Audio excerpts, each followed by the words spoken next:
Well, welcome back. So last time we spoke, we talked about how ggplot is an organized grammar of graphics, and it's a layered grammar of graphics. And then we went through our very first ggplot example, and that was just to display the engine displacement and highway fuel economy and the relationship between the two as a scatter plot. So I want to take some time now and I want to talk through what our options are for these aesthetic mappings. So there's a lot of things that we can do with aesthetics, a lot of ways that we can map data. And we heard about it earlier whenever we were talking about the idea of if we have something that is just a category that's not necessarily ordered, that maybe we want to map it to a shape or map it to a color rather than like the X or Y axis. And we were talking about having how the X and Y axis, they are mapped to the real number line from negative infinity to positive infinity and every possible number in between. But there are certain features that's not appropriate. That doesn't really make sense to have like for instance, how many arms do you have?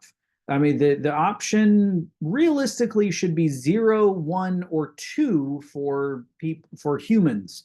So it doesn't make sense to have a dimension that goes all the way through 30,000, like 30,000 or upwards of infinity. Nobody has an infinite number of arms, and certainly no one has a negative number of arms. There's nobody walking around with -3 arms.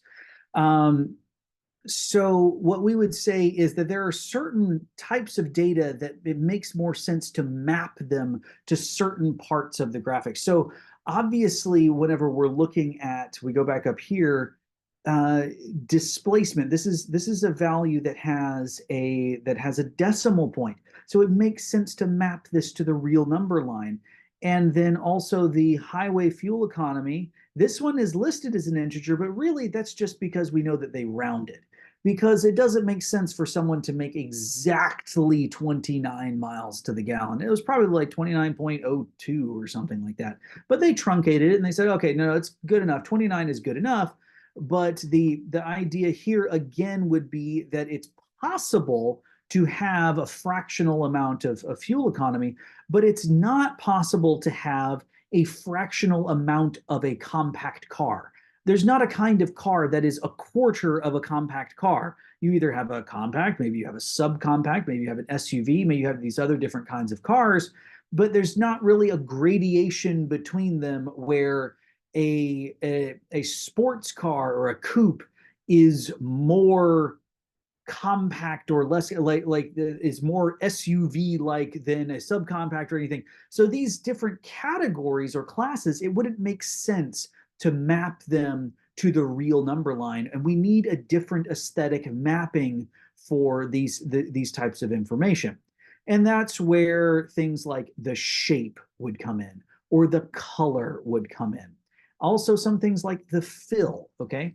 So color is good for discrete features if you've got different types of colors. It's also good for sometimes good for continuous features where you can go from like dark blue all the way to dark red or something like that, and all of these like a bit like a heat map or red to green or something like that. The size is better for continuous features, or at least for features where there's an ordering.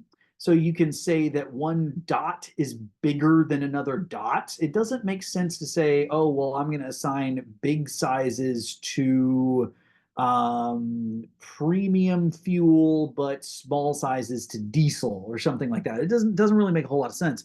So size works better for continuous features. The alpha controls how transparent it is. I'll be completely honest with you.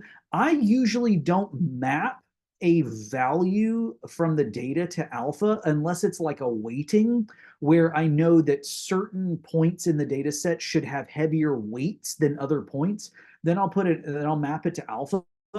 Otherwise, usually what I'm doing is I'm just going to set an alpha to be something smaller than 1 if I have a whole bunch of points that sit on top of each other. If I have this huge cloud of points, a lot of times it's a better idea to set the alpha to be something less than 1 so that we can see all of the points and they don't completely hide each other.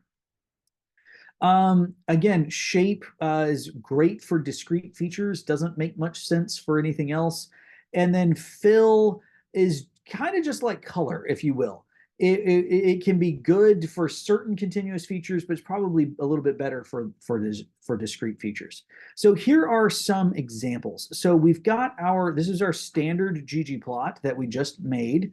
And I want to get back to this. So when we were talking about this thing right here, we first said that we were going to come up with a hypothesis. So our initial hypothesis, well, we should, as soon as, and I'm gonna take an aside right here and talk about how do we interpret figures. So, oh, here's another thing. If I want this graph to show up over here, what I can do is just copy and paste it down to the console. So I'm going to go down here and I'm going to paste this code and I get the graph right over here, and that'll allow me to close this, and it's not going to take up as much space. This helps with writing. And the next step is I want to explain this figure. So in the figure above, we have the engine size or displacement on the horizontal axis. And we have the highway fuel economy in miles per gallon. I think it's miles per gallon.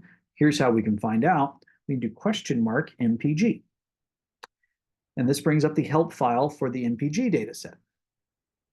So we can go down to, okay, highway miles per gallon. So yeah, this is fuel economy and highway miles per gallon. Then to get back over to my plot, I just click on the plots tab. So we have the highway fuel economy in miles per gallon. As we can see, a negative relationship exists between the two features. So this is important. Remember the first thing that I've done here. So I had a hypothesis, and then I oriented my readers to the graph. I don't just assume that the readers will look at the graph and have the same understanding of this graph that I did. I tell the reader, like, this is what's going on in this figure. When I was in grad school, a couple of our professors would always say, anytime you put up a figure or a table, especially in a presentation, you pick a point and explain it. So we would say something along the lines, like if we were giving this talk live, we would say, okay, as we can see, this right here, this point represents a car that has a displacement of 4, and then whatever the units are, and gets about 15 miles to the gallon. So this is a large, this engine is large, and it does not have great fuel economy. Maybe this is like a truck or something. You can help give some context to the points as well. And then once we've helped orient the readers to the graph, it's important to reiterate our hypothesis and whether or not the data support it. So our original hypothesis was that cars with larger engines are probably less fuel efficient than cars with smaller engines. And it looks like there's a negative relationship here, okay? And then finally, we remark on some outliers because we've got this cloud of points right here, these 5 points that are kind of bucking our trend. They have the fuel economy of cars that are honestly like half their size in terms of engine displacement. So this would be a car with an engine displacement of 6, whatever the 6 means, and it's got the same fuel economy as these cars over here with an engine displacement of 3. What's going on with these cars over here? So we would say, however, we notice a small cloud of points in the middle right of the figure, which seem to ignore or stand out from this overall negative trend. Okay, so what have we done? We've stated our hypothesis. We've shown the figure. We've oriented our readers to the graph. We've restated our hypothesis and whether or not the data agree with our initial conclusions, or whether it appears that the data agree with our initial conclusions or our initial hypothesis. And then we point out outliers as appropriate.